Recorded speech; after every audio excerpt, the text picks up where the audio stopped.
Basically, an additional 6.5 million kids in K through 12 public schools are now chronically absent. Today, we're tackling one of the most significant challenges post-pandemic, learning loss and chronic absenteeism. Our guest is Tom Dee. He's a professor at the Graduate School of Education, and he's an expert in education policy and economics. He's also been deeply involved in researching the impact of COVID-19 on students' academic performance and their attendance. Welcome to Schools In, your go-to podcast for cutting-edge insights in learning. Each episode, we dive into the latest trends, innovations, and challenges facing learners. I'm Denise Pope, Senior Lecturer at Stanford GSE and co-founder of Challenge Success. And I'm with my co-host, Dan Schwartz, Dean of Stanford Graduate School of Education and the Faculty Director of the Stanford Accelerator for Learning. Welcome to Schools In. I'm Denise Pope, Senior Lecturer with the Graduate School of Education at Stanford and co-founder of Challenge Success. And I am with my co-host, Dan Schwartz, who is the Dean of the Graduate School of Education and the Faculty Director of the Stanford Accelerator for Learning. And this is our first show. We are back after a hiatus. If you were longtime listeners, we are so glad to have you back. We are so appreciative. And if you're new, we're glad you found us. So Dan, hello. Denise, it is so good to hear the dulcet tones of your voice yet again. Oh, Dan. I'm so glad we're back together. It's very exciting. Yeah, so Dr. Denise, your kids miss school, and what do you do about it, Pope? Oh my, that's a very long name for our first show I back. think over the hiatus, we've added a few words to your titles. So when you were a kid, did your parents let you skip school? And did they force you to make it up? You know, I was a kid a long time ago, Dan. That's asking me to really think back. I can tell you, it's sort of funny that you're asking this because we have this story in my family that my grandmother tells about missing school. So I'm going to sidestep that question and just tell you the grandma story for a second, which is, I don't know why, but this comes up at like family dinners where she'll say, you know, I was absent on the one day that they were teaching square root. And she always would say square root. And she said, and I've regretted it my whole life. So when any of our kids or at this dinner would say, oh, they weren't excited to go back to school or whatever, she would say, you know, be careful because you could miss the one day where you learn square root. And so it's like, I had that experience. What do you mean? Oh, it was statistics in graduate school. And there was one day where I was tired too much and I missed it. And it's turned out every year a graduate student asks me exactly about the thing I missed. Oh my God. And I bluff. I do a good job of bluffing, but it is pretty amazing. It was that one day. Okay, Dan, there's this thing called Google where you can actually look it up and teach yourself whatever it is that they're asking you. Oh, it's too You know hard. that, right? Yeah, Okay. Learning on your own is too hard. Yes. Well, I will say this. Okay, so do you remember ditching school or letting your kid ditch school? Never. Ever? Perfect attendance. For real? K-12. Yeah, I got like a star. My mom was the type who sent you to school with the measles. Oh my gosh. She thought she was doing everybody a service. Yeah. No, the thing that I remember the best about missing school is when I was a teacher, right? And it was miserable when a kid missed school because you had to help them do the work they missed. Oftentimes the classroom activities were like small groups or projects, but they couldn't do that anymore, and then some kids missed different numbers of days. So I never really came up with a good solution to solve this problem in an efficient way when kids miss school. So it was always hard to figure out how to catch them up and still make it as deep an experience. I think that's really true. Even now with my graduate students, right? I mean, my class meets 10 times. You miss one time. That's 3 hours out of 30 hours. That's a lot. And it happens because maybe they'll be going to a conference and I'll have to say, well, that's more important to your, your life as a graduate student. That's part of why you're here. So of course I let them. And so I think that's a point. Nell Noddings used to have a line in her book that said, as a good mom, I used to not send my kids to school every day. And I'm butchering the line, but no, What? I'm sorry out there. This is what she meant. She meant that some of her kids' best learning experiences happened when they didn't have to formally be in school. And so one of her kids did a whole family genealogy for like 3 days that she missed school. So I do think different What? people have different answers to this, Dan. Because she locked them in a dark room when they were at home and they couldn't do these things? No, because they wanted to. They wanted to do it, and they were so into it that she let them miss school every once in a while. And I it's a see. line in her book. It's a line in her Okay, book. well, fine. She's famous. Yeah. So I want to bring this back to the expertise of our guest professor. So it's really good to be able to welcome back Professor Tom Dee at the Stanford Graduate School of Education. Tom is or perhaps the leading economist of education, and his work seems to show up in the New York Times every month or so. It's pretty amazing, Tom. You are on quite a run. Thank you. And thanks for having me. So great to be here. I was going to say, again, we're having you again because you have been on Schools In. I actually think you've been on Schools In 2 times. So you are part of the 3-timer club, which is a very rarefied club. So welcome, welcome, welcome. That's wonderful. Yeah, it's like being those people who host Saturday Night Live for 5 times. They're a very elite club. We owe you a jacket. We owe you a jacket, Tom. So Tom's been looking at the COVID recovery in children, different schools. So before we get into that, I could use a baseline, Tom. So kids missed a lot of school during COVID. They lost a lot of learning. Are there estimates about sort of what just during the COVID before we move to the recovery part? About how much learning was lost during COVID? Yeah, and how many days were missed? Yeah. So in terms of learning loss, pretty substantial. So basically 20 years of test score gains have been wiped out, with particularly large losses in math and smaller ones in reading. For those in the audience used to listening or reading about education research, on the order of 10 to 15% of a standard deviation. So pretty substantial, but those gains over 20 years were more modest than we would like. But I also think there are important dimensions of the pandemic learning loss that we have yet to understand.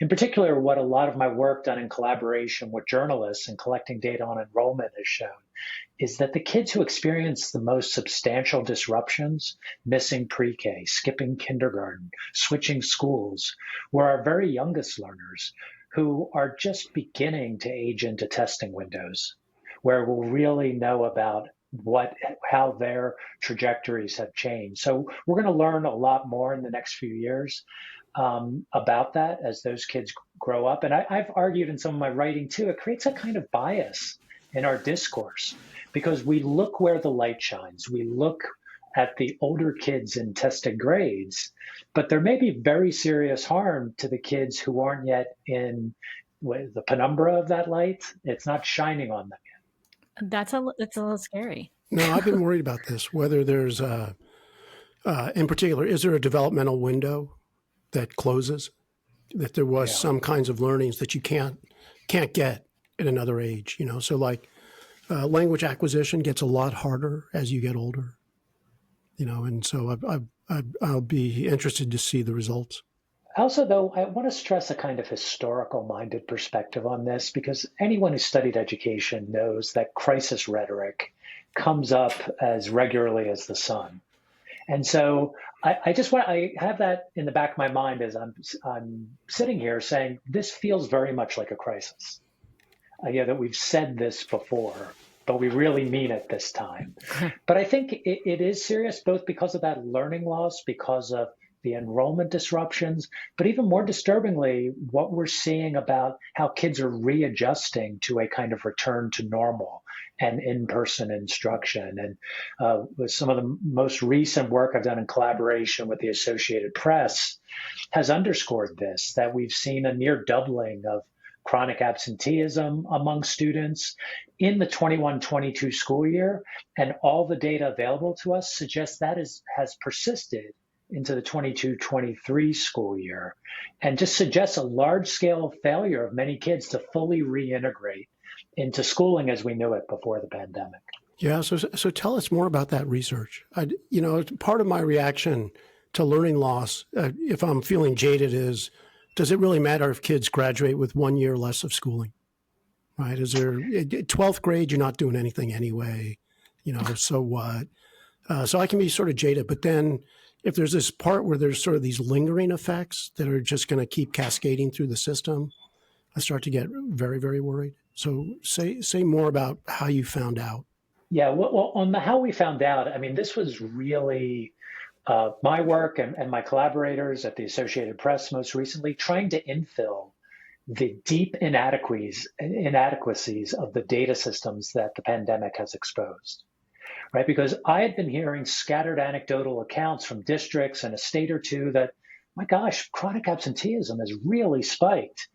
And so there was a kind of folk wisdom among the cognoscenti that this appeared to be a problem, but nothing like comprehensive data. So I mounted this effort to go state by state and collect, verify and draw together those data. And that was the substance of the report that I put out in August, and the linked reporting from the Associated Press have documented that doubling. Basically, an additional 6.5 million kids in K through 12 public schools are now chronically absent. And I also use those data. Tom, hang on. Can you define chronically absent? Because I don't know if people understand what that actually means. Yeah, that's a great point. Thanks, Denise. It basically refers to kids who are missing 10% or more of school days for any reason, excused or unexcused. So the typical school year has about 180 school days. So we're talking about kids missing typically 18 days or more. And this is a metric that's really come into broad use as a kind of an index for barriers to learning under the federal Every Student Succeeds Act, because schools were given a lot more flexibility to move beyond test scores and thinking about how they were meeting kids' needs. And chronic absenteeism became kind of instantiated as a very widely used measure. And that's why I was able to collect these data, because for the last 5 or 6 years, virtually all states have been reporting that. So we were able to get data covering 92% of school kids across the U.S. So it's missing 18 days. They don't have to be all in a row, just 18 That's days right. over the course of a school year. And what was interesting is you said excused or unexcused absences. That's right. And it's very intentionally meant to be this sort of very broad index for, could be in school, out of school factors that are just inhibiting kids' opportunities to learn. Because, you get COVID and you can't go back when you're testing positive. That's practically, in the old days, that was 14 days. I know it's less now. I think it's like 5 or 6 at schools, but still you're like a third of the way there. You get COVID once. I think that's right. And that raises the questions of how do we understand this sharp rise in chronic absenteeism? And I tried to engage that in my analysis. I think we're going to need richer, more disaggregated data to do this really definitively. But basically, I linked the state level growth in chronic absenteeism to a variety of candidate factors that might explain it. The prevalence of COVID infections during that year kids were returning to school, the presence of bans on wearing masks or requirements to wear masks, information on CDC data on the deterioration in student mental health over this period. Enrollment change. We might think that the differential exodus from public schools during the pandemic could mechanically create changes in the chronic absenteeism rate. None of these seem to explain the state level growth. Only one thing really did. And that was the extent to which during the previous 2020-21 school year, schools had been in remote-only instruction. If the schools had been closed during that first full school year during the pandemic, it predicted much higher chronic absenteeism when kids returned to school in fall of 2021. So again, this is correlational. It's not definitive evidence, but it's consistent with the idea that the major factor was kids falling out of the habit of going to school, or maybe parents no longer seeing the value in regular school attendance. So do you think this applies to the workforce as well? Well, a lot of people are, they don't show up as much at work and it just became a habit, or my parents did not let me skip school. right? I'm And if feeling they personally attacked right now to answer that question, but I I'll know try. you're in the office right next to me, Tom. So As I sit in my home office. Um, there's really good evidence that the work from home movement is likely to be enduring. In fact, our own Stanford colleague across campus, Nick Bloom, has been collecting the leading data on this. And we saw early in the pandemic, work hours done from home, not in the office, spiked up to like 60, 70%. But they've since, from a pre-pandemic baseline that had been single digits, like 3, 4%. And it's since dropped, but kind of stayed at a level of 20 to 25% the last time I checked. So I think there are definitely parallels there. We got out of the habit of coming in every day. That was our kids, that were the adults, that was a bunch of us, right? That's one theory. Well, we are going to pause for just a minute, and we'll be back with the second half of the show where Tom is going to help us understand, okay, now that we know about this, what are some of the interventions that you're actually seeing that can make a difference? You're going to give us some hope when we get back.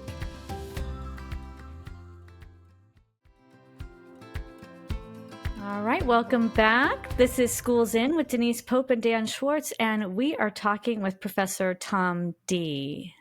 So Tom, I'm still the threshold of 10% is interesting to me. How do you choose it? I guess the question behind it is there a strong linear slope between absenteeism and school grades or school achievement tests? Or is it more of a dog leg that suddenly when you hit 18 days, test scores start to get affected? Yeah, I don't think there's anything sacrosanct about that particular threshold. The way researchers commonly do, they alight upon it for a variety of reasons. But we see similar reductions in attendance, and all the evidence I've seen is that across all margins, attending school more is beneficial to kids on a variety of outcome indicators. But there's nothing particularly sacred about the way we've chosen to define. I'm worried about parents out there. Like if their kid misses 4 days, are they going to do worse? Like 6 days, or should the parents relax? Do we know? Well, I think first they should relax because being relaxed probably makes them better parents. But they should also try to make sure their kids are in school as much as they can healthfully be.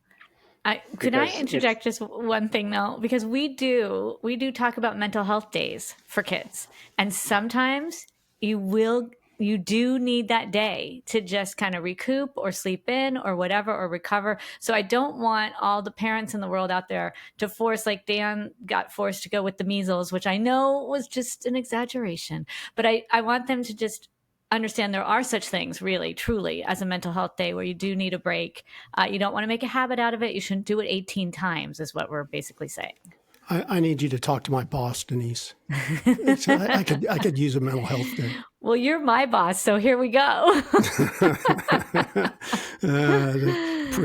Okay, so Tom, time to recover. How are schools doing? Are there anything working especially well? Well, I think we've got a few bright spots. I mean, there's a great deal of enthusiasm, for example, around providing tutoring opportunities for kids, though I think real challenges in doing that well and at scale. I think I'm also encouraged by the fact there's really good evidence on tier one, initial strategies to promote school attendance among kids, and tactics that are low cost and scalable with fidelity. In particular, there have been a number of carefully designed experiments that simply will communicate to parents through texting or through postcards personalized information about how their child is doing, that they might be missing too much school. And there's some interesting design elements that are kind of psychologically informed that can enhance the impact of that. So for example, what in the literature is called social norming, saying this is where your kid is and this is where their classroom peers are. Like adding that little bit of social context can be impactful, and also attending to the language used in that communication, making it less judgmental and instead kind of underscoring shared purpose around having kids attend school regularly. So, but getting that communication out is low cost, can be done at scale with great fidelity. And I think any school district that's not doing that now should really look into making that happen. Tom, you're going to get a postcard from me pretty soon about the social norms of faculty. Okay. Who else is showing up? I don't think I'll be alone. Is part of this just making it more attractive to go to school, making school more fun and exciting? Is part of this just like school seems like boring and they took all the fun stuff away? Well, I don't know that the school has changed per se as much as just people's sense of engagement with it. I think we really, this is purely subjective on my part as I sit again in my home office, but we fell out of the habit of regularly going to the place of work or study. And I think that's proved enduring for kids in ways that are going to be problematic. Yeah. So Denise, you underestimate habits. Like I'm wearing pajamas now at the office. Yeah. So Tom, you did some interesting work on reading curriculum, or an interesting approach that showed some catch-up effects. So talk a little bit about this study and intervention. Yeah, and this is part of the science of reading debate, which I just think is one of the most fascinating issues in education research and policy right now. Many listeners may be familiar with the decades-long reading wars, which basically had researchers and policymakers sparring over the best way to teach, in particular, young learners how to read. And it pitted an older tradition of more phonics-based instruction against a newer tradition based on whole language, and then a kind of middle ground called balanced literacy that purported to combine the two. So there's been that long-standing debate. But a shift in recent years, I think, and a sense that the science of reading, which includes for young readers more phonics-based instruction, is really the right way to go. Now, the problem we have is that efforts to really make that happen in the classroom simply haven't worked. There was a major federal initiative as part of No Child Left Behind that had no effects on student outcomes. And there have been a variety of state-level initiatives that purport to push out and encourage teachers to use science of reading practices and haven't really worked. Now, we studied a California initiative that targeted the 70 lowest achieving elementary schools in California and came out of a legal settlement. The state had been sued for violating its constitutional obligation to educate children and to provide them with early literacy skills. As a result, they took around $50 million and directed it towards science of reading pedagogy in these schools. And in a recent study with a Stanford doctoral student, we found, looking over the first 2 years of that program, that it really appears to be working. It's moving the needle on reading achievement in meaningful ways. Okay, I have a hypothesis about this, and you can shoot me down, Tom, because you're the expert. But here's my hypothesis. When I was reading about this, they said they weren't just handing people a curriculum to use, saying this is the science of reading curriculum, use it, but that money was going toward professional development for educators. It was involving parents in this, and maybe you can say more about that. But it was doing a lot more than just like saying, go back to those boring phonics instruction books. Yeah, this is such an important question, Denise, because I think, generally in education, when we see a policy effort that appears to have been impactful, we have such trouble replicating it and doing it a second time. So I think it's really important to pay attention to the unique design and implementation details of what went on with this money. And it seems like this delicate balance between being prescriptive and also providing school flexibility. So just to sketch it out briefly, they began by offering eligible schools money to develop school-level literacy action plans and support in the contours of that, making it consistent with the science of reading. Then they provided oversight of those plans and looked at the proposed budgets before approving them.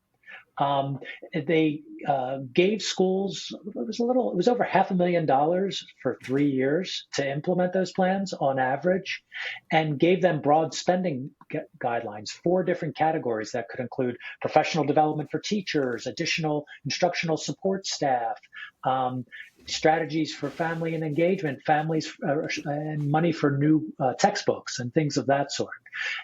So broad guidelines, but then flexibility within them for schools to kind of design their own plan. So I think these kind of design features are probably really critical for the early success of this program. That balance of being prescriptive in evidence-based ways and flexible in ways that engage substantive change within the school and ultimately critically within the classroom. So is it possible that the gains were just because the school got aligned as opposed to the science of reading? So for example, learning styles, there's not a lot of direct evidence on that learning styles work. But when schools implement learning styles, they seem to do better. Wait, Dan, explain to the world what learning styles means. I'm a visual thinker.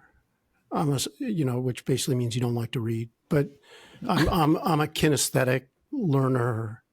I'm a social learner. So people believe they have a particular modality, a style for learning that's the best, and then there's curriculum that sort of aim at that. And as far as I know, there's not strong evidence that different people have different learning styles. They do have preferences, but when they run it in schools, the schools do well. And I think it's because everybody's lined up, right? They're consistent, they're coherent, there's an agreement. Is it possible this is what's driving these results as opposed to the science of reading?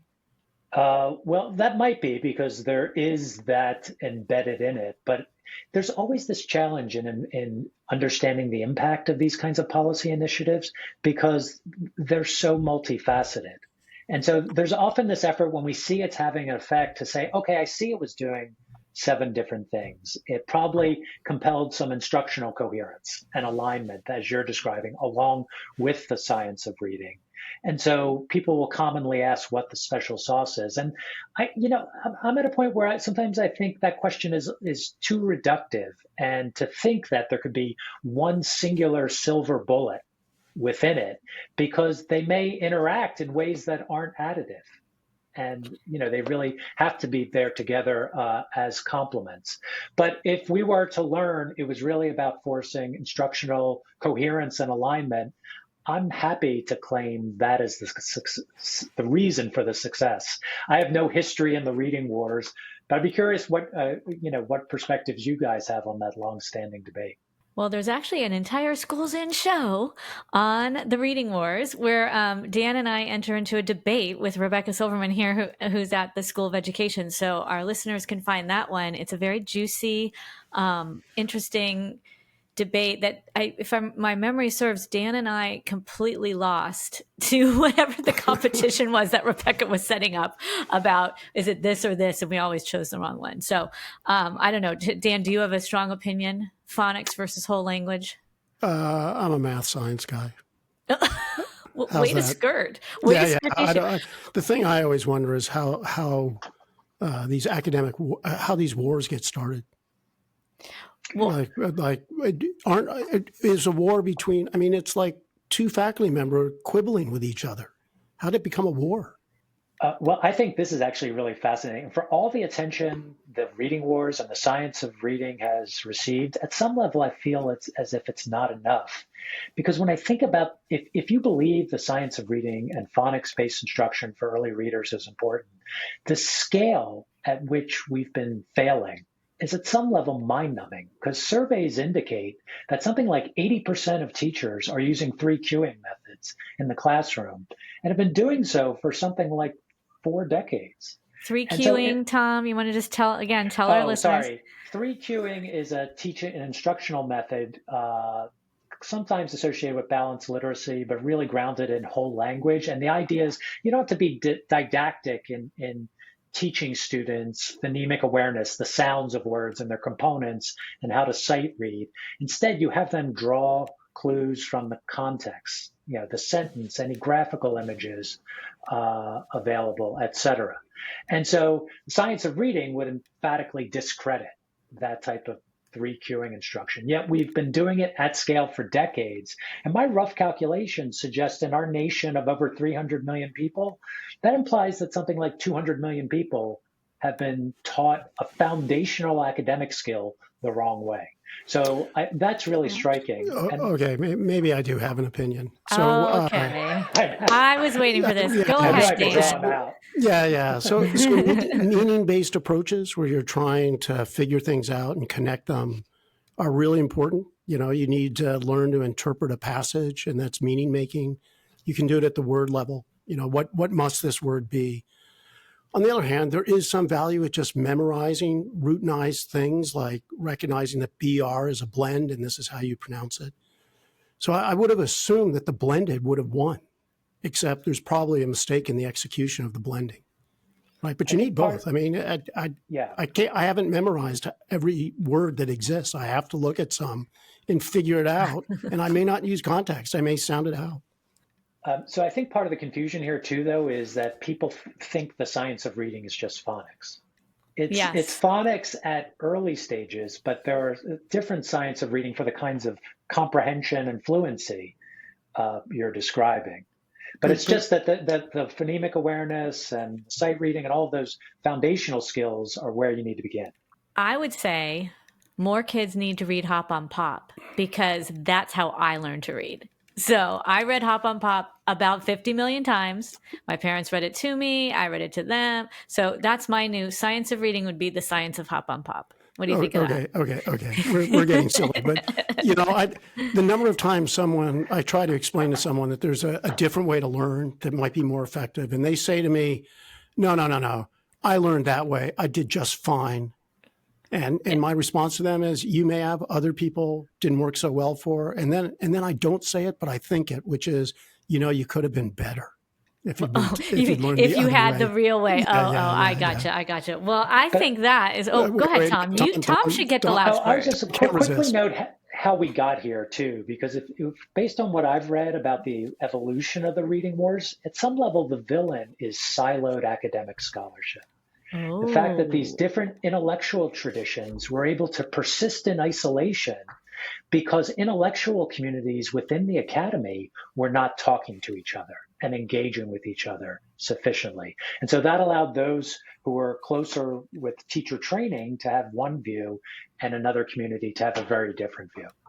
And we need to do better collectively, I think, to talk to each other. If more people came into work and talked to one another, we wouldn't have these silos. No, I said that for Dan's benefit only. All right. Thank you, Tom, so much for being here. Thank all of you for listening to Schools In with Dan Schwartz and Denise Pope. You can catch all our episodes on Apple Podcast, Spotify, or wherever you tune in. The past year or so, we've finally started learning how consequential COVID was for our students and where the effects are taking place. So thank you. 100%. Now, as good educators, we like to end our lessons with some tangible takeaways. So Dan, I'm going to put you on the spot. Are you ready for this? What stood out to you? What stood out to me is that Tom's research just clearly shows that absenteeism is a problem that we need to get under control. Some districts have had successes, but overall, getting kids back to school has been harder than everybody anticipated. Oh my goodness, way harder than people anticipated. Another thing we heard was that schools need better communication strategies with parents and students. So I'm thinking when Tom mentioned things like getting in front of parents more with text messages or other interesting low-cost ways to just inform them and nudge them. It's really about ditching the judgment and together focusing on the shared purpose. Okay, so that gets folks back in. Now we need to catch them up. We absolutely do.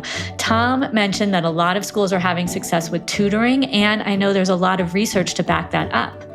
Also, we probably need to shed old ways of teaching and really be open to adopting more evidence-based approaches. Tom did mention a recent study on a reading program that's boosting student achievement. It's a great example of how targeted evidence-based strategies can make a significant impact. Well said, Dan. Thank you again to our guest, Tom Dee, for this thoughtful conversation. And thank you all for joining us on this episode of Schools In. Remember to subscribe to our show on Spotify, Apple Podcasts, or wherever you get your podcasts. I'm Denise Pope. And I'm Dan Schwartz.